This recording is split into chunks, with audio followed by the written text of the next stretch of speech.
Olá, está começando o Ecocenado. Seja muito bem-vindo. Veja nesta edição os esforços para combater os efeitos da seca prolongada e proteger nossos biomas.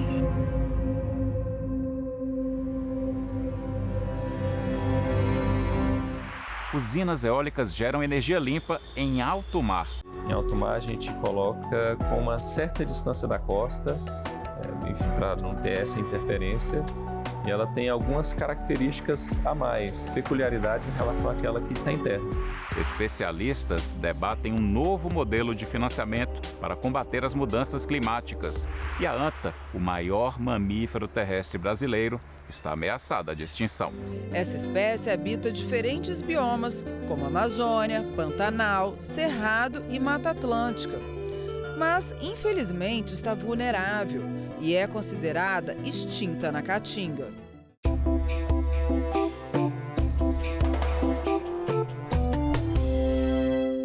O prolongamento da seca representa um perigo real para os biomas e rios brasileiros.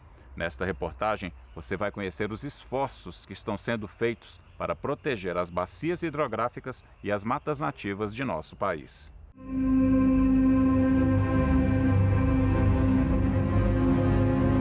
Todos os indicadores mostram que, no ano passado, a temporada de seca deixou o fogo fora de controle.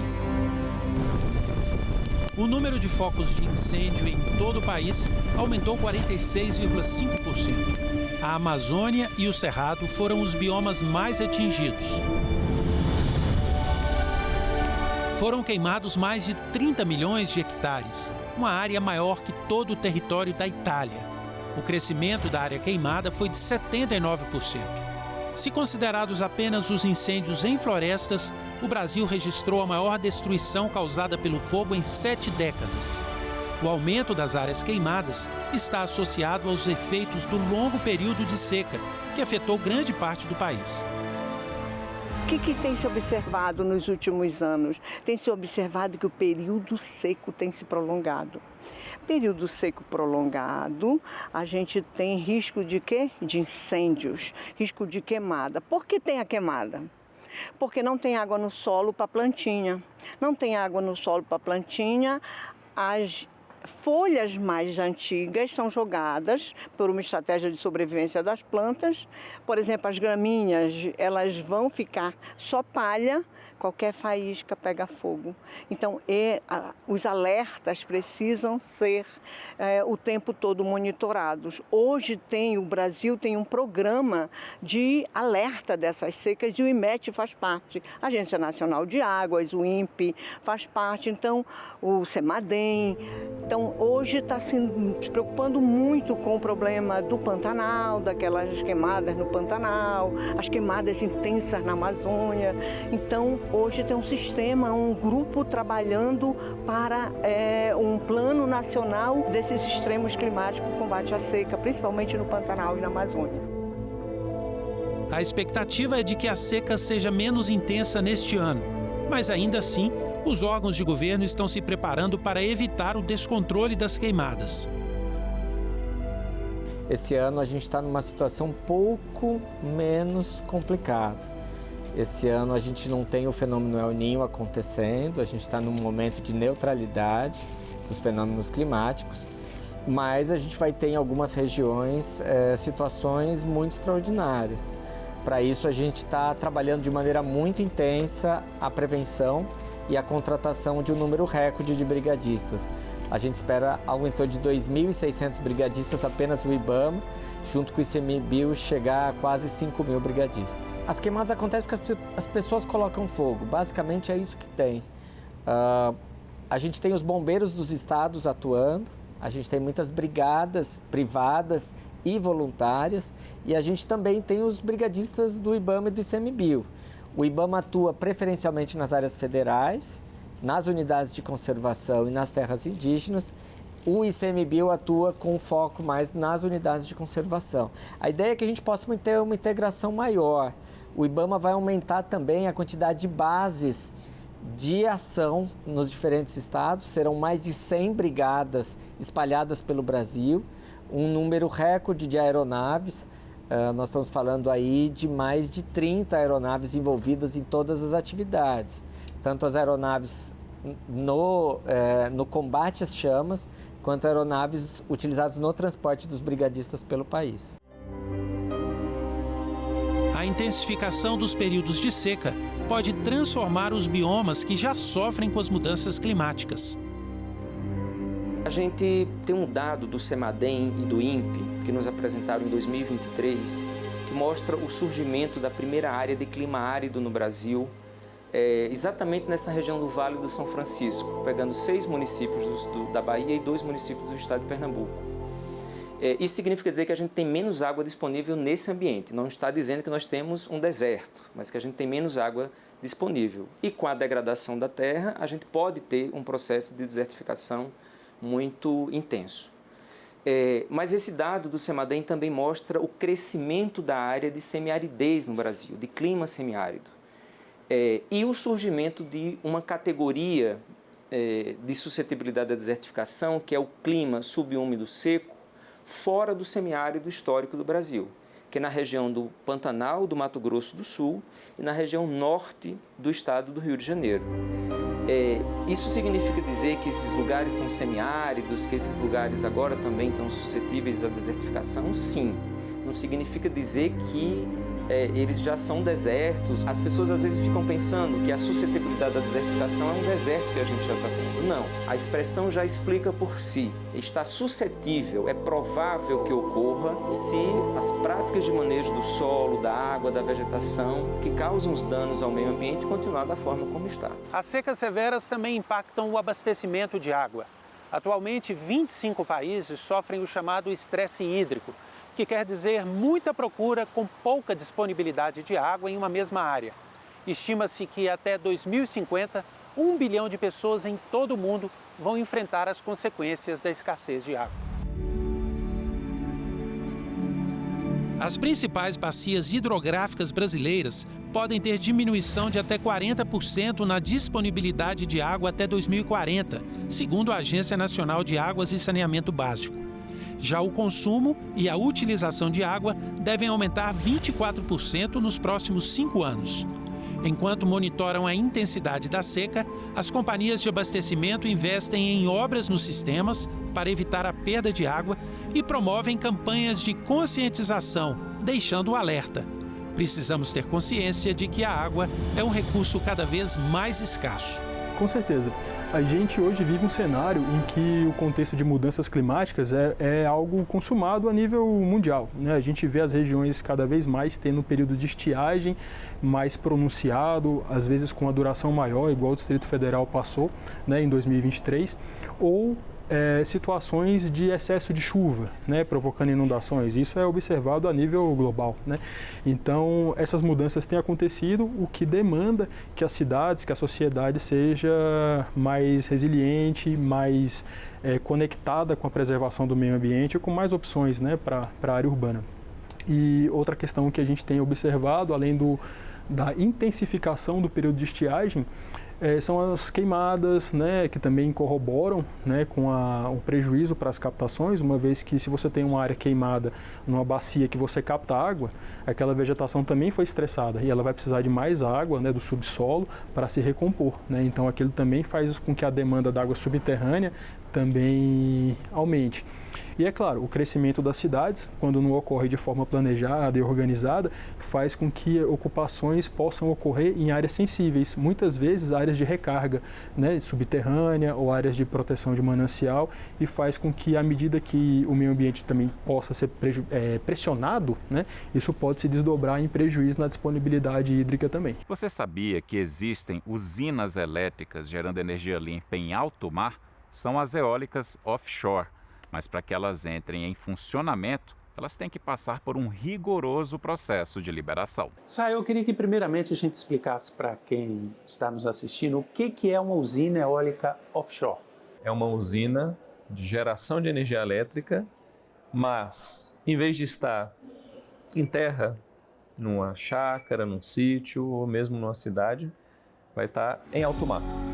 Em alto mar a gente coloca com uma certa distância da costa, enfim, para não ter essa interferência, e ela tem algumas características a mais, peculiaridades em relação àquela que está em terra. Mas, tirando essas peculiaridades, são praticamente iguais. E por que nós estamos expandindo a produção de eólica para o mar? Temos potencial, não necessariamente estamos expandindo, mas nós não podemos ter óbice para aquela expansão. Seria algo não desejável para o país como uma potência de energia renovável, como um agente que atua como um país que incentiva que haja descarbonização, que haja troca de fontes, vamos chamar assim, né, emissoras de gás do efeito estufa por essas novas renováveis. Seria ruim que nós tivéssemos um óbice por falta de legislação. Esse foi o grande ponto, o estrangulamento que tínhamos. E sim, podemos expandir no momento certo, quando tiver demanda ou antes disso, o futuro vai dizer. Nós podemos instalar usinas eólicas em qualquer local do litoral brasileiro ou não? Não, nós não podemos, ainda que tivéssemos todo o litoral de potencial. Por quê? Porque nós temos áreas de proteção, nós temos, por exemplo, abrolhos como área de proteção, nós temos petróleo em alto mar, mineração em alto mar, rotas marítimas, áreas de proteção. Isso tudo, digamos que é observado antes de você ter a possibilidade de avaliar esse potencial de instalação de um parque eólico no mar. Então a lei que nós temos a partir deste ano, né, que foi promulgada, ela prevê salvaguardas ambientais também. Então existem critérios para limitar a instalação de eólicas em qualquer região. Temos essas salvaguardas ambientais, o litoral é imenso, lugares muito peculiares em termos ambientais que eles precisam ser preservados de eólico ou de qualquer outra atividade. Tirando isso, as áreas que são menos restritas é aquelas com restrição que você teria comumente. Isso tudo é avaliado. A gente tem no que virou legislação, que já estava sendo discutido, para cada projeto uma declaração de interferência prévia. Ou seja, essa área aqui você não vai poder, você pergunta para os órgãos envolvidos, então se pergunta para a Marinha, se pergunta ao IBAMA, ao ICMBio, se você tem alguma interferência naquela área em que se pleiteia estudar aquela atividade de geração de energia eólica ou não em alto mar, eles devolvem essa resposta com aquela área de interferência, se é grave, se não é grave. Aqui nós podemos avaliar, aqui nós podemos ter uma moratória ou não, vamos avaliar melhor. E aquelas que já estariam, digamos assim, entre aspas, livres para que fosse avaliado esse potencial e, eventualmente, se instalasse um parque eólico. Qualquer empresa que atua nessa área vai poder instalar uma usina eólica no Brasil ou não? Como que funciona esse processo de concessão? Empresas que fossem atuar nesse setor, elas teriam que ter pelo menos 3 itens. Ser uma empresa juridicamente apta a existir no país, ter qualificação técnica, ou seja, ter comprovação de que o seu quadro técnico ou o quadro que vai compor essa empresa tem capacidade para cuidar daquele negócio, e qualificação econômica, ter capital para o investimento daquela pujança. Mas o governo vai oferecer, então, concessões? Vai colocar no mercado concessões? Exato. Ou a empresa pede, mesmo que o governo não tenha feito um leilão? Nós teremos uma oferta planejada, em que o governo vai estudar uma área, vai dividir aquela área de uma forma mais eficiente e vai colocar em licitação. E uma licitação por quê? Porque aquela superfície ela é um bem da União. E por ser um bem da União, não poderia simplesmente haver uma cessão de uso. Essa cessão ela seria custosa.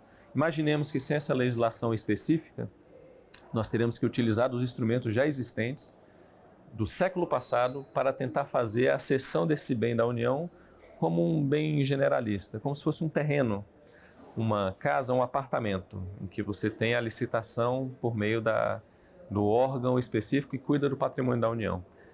Nesse caminho, a gente acabava não encontrando as especificidades do século XXI. Isso é usado para geração de energia para uma finalidade econômica e ambiental, né, para a descarbonização da economia. Para isso, então, surgiu esse instrumento para resolver, ou seja, um instrumento que permitisse a cessão do uso do bem da União para as empresas que fossem aptas, e as empresas podem instar o governo a colocar em oferta permanente uma área para autorização, ou seja, você tem a oferta planejada e essa permanente em que elas teriam acesso expedito às áreas também, remunerando a União, pagando por aquele bem da mesma forma que ela pagaria numa na outra, mas sim, uma planejada e uma motivada. E nós temos hoje empresas já demonstrando interesse, como é hoje a procura das empresas pela instalação de usinas eólicas offshore no Brasil? Então nós temos sim muitos interessados, empresas grandes, empresas brasileiras, empresas internacionais, com um pedido de licenciamento ambiental, com um processo de licenciamento ambiental da ordem de quase 250 gigas de capacidade instalada. O Brasil tem um litoral grande, mais de 7 mil quilômetros. O investimento nessa área em usinas solares marítimas pode ser uma vantagem para o país, pode nos ajudar a alcançar, por exemplo, as metas que nós temos em relação ao Acordo de Paris? O nosso caminho para as metas é um caminho que a gente já tem feito no nosso dever de casa, nos últimos 20 anos e antes disso, desde que já tínhamos um parque com base hídrica, com base nos biocombustíveis. Então nós caminhamos para isso também, mas a gente pode olhar para frente. O Brasil pode figurar como um agente importante na produção de bens e serviços descarbonizados, bens e serviços com baixa pegada de carbono no seu ciclo de vida. Nisso entraria também a geração de energia eólica marítima, em terra, solar, biocombustíveis, hidrogênio limpo, hidrogênio verde, como preferir chamar. Essa energia eólica marítima participaria desse ecossistema, ou seja, os bens que fossem produzidos dentro desta cadeia, eles seriam bens com pegada de carbono neutra, zero, negativa. Esse é o potencial, então não só para o Brasil, mas para aqueles parceiros que forem manter negócios bilaterais, multilaterais com o país. No caso da produção de energia hidrelétrica no Brasil, a gente vê com muita frequência a falta de capacidade de transmissão, de distribuição dessa energia. Muitas vezes usinas no norte não conseguem fazer essa energia chegar no sudeste e vice-versa. No caso da produção de energia eólica no litoral, no mar, nós podemos ter esse problema? Como é que vai ser feita a transmissão dessa energia? Como é que essa energia, nesse litoral tão vasto, vai ser distribuída para chegar efetivamente na casa das pessoas? Ainda que sejam modulares, ou seja, você tem ali um conjunto de torres eólicas offshore. Hoje, cada torre pode chegar até na casa de 15 GB, é o que você tem hoje de estado da arte da tecnologia, avançando um pouco mais, ou seja, elas ficam maiores, com maior capacidade de geração. Um parque com 30 torres, com 50 torres, com 100 torres, são relevantes. Esse bloco de energia, como que ele vai ser transmitido, como ele vai ser destinado para o consumidor final atual ou um novo consumidor ou uma nova indústria, isso tem que ser colocado também na balança como custo e desafio. Hoje o potencial, nós temos potencial na região sul do país, especialmente na costa do Rio Grande do Sul. Posso falar tranquilamente do estado. Nós temos também um potencial na costa do Rio de Janeiro, São Paulo, Espírito Santo, muito coincidente com o polígono do pré-sal também, né? Então você teria ali duas atividades muito próximas e que podem ter o uso concomitante do espaço. E temos potencial também Rio Grande do Norte e Ceará. Podemos colocar dessa forma, são os nossos polos, né? Então, quando todos esses polos estiverem gerando energia, nós não vamos ter um problema de poluição visual? Quer dizer, o turista, o brasileiro que vai para a praia, agora ele vai olhar para o horizonte e ver hélices de usinas eólicas por todos os lados? Obviamente, em algumas praias nós teremos isso, como nós temos em outros países. Aquele visual, às vezes, não tão agradável do nosso nascer do sol, o pôr do sol, com aqueles postezinhos rodando lá no horizonte, numa distância. Mas a moda está entre 20 e 30 quilômetros. Então, nós teremos uma boa distância para digamos, mantermos o nosso potencial turístico. Então, isso também tem que ser avaliado. Olhando para frente, em quanto tempo nós teremos esses projetos que já estão em licenciamento sendo executados? Em síntese, daqui a quantos anos efetivamente essa indústria da energia solar marítima vai estar funcionando a todo vapor no país? Feita a parte legal, os regulamentos estão feitos ou sendo feitos e a perspectiva é que nós tenhamos as primeiras áreas sendo licitadas ainda esse ano, no mais tardar no próximo ano. A partir de então, algo em torno de 7 anos, nós já teríamos algum projeto sendo implantado, ou antes disso. Talvez um pouco antes desses 7 anos, nós já teríamos alguns projetos, vamos chamar assim, casados, né? Para testar o modelo também de negócio, porque para além de ser uma energia limpa, ela tem que ser economicamente viável, ou seja, economicamente viável ao longo do tempo. Então, nós teríamos algo em torno de 2030, 31, 32, já algo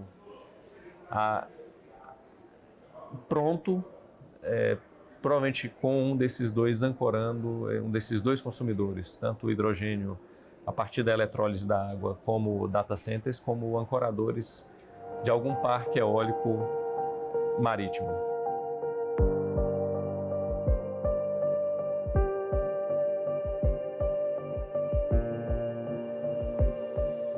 Especialistas debatem no Rio de Janeiro um novo modelo para o financiamento do combate às mudanças climáticas.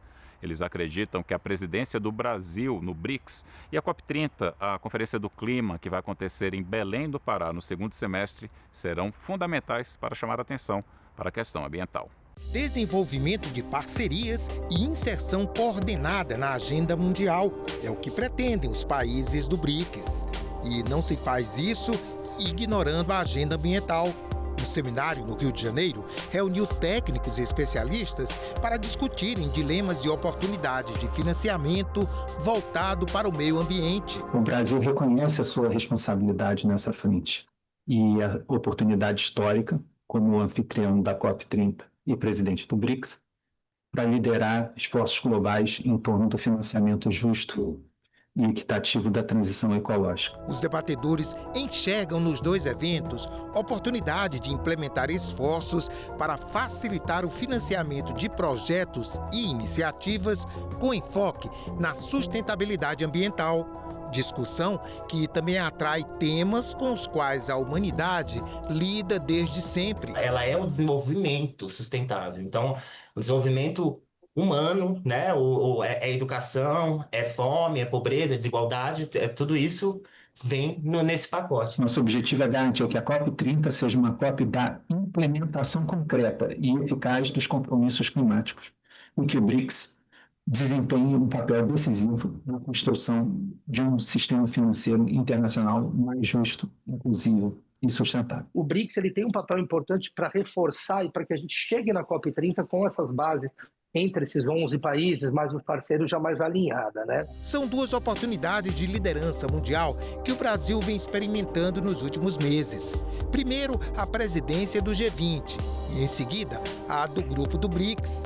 Instâncias de articulação diplomática numa conjuntura de surpresas e de mudanças bruscas no cenário internacional. O Brasil assumiu a presidência do BRICS num contexto internacional que eu acho que ninguém aqui poderia imaginar, né? Ninguém imaginaria que o mundo estaria nesse caos, né, que a gente está vivendo hoje, né? A gente teve uma presidência do G20 muito importante, muito forte, muito simbólica,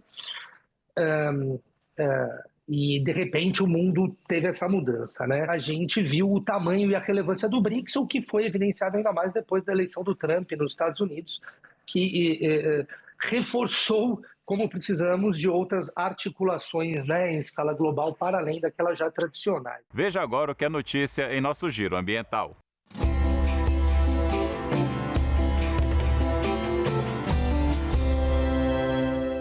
A Mostra Ecofalante de Cinema chegou em sua 14ª edição.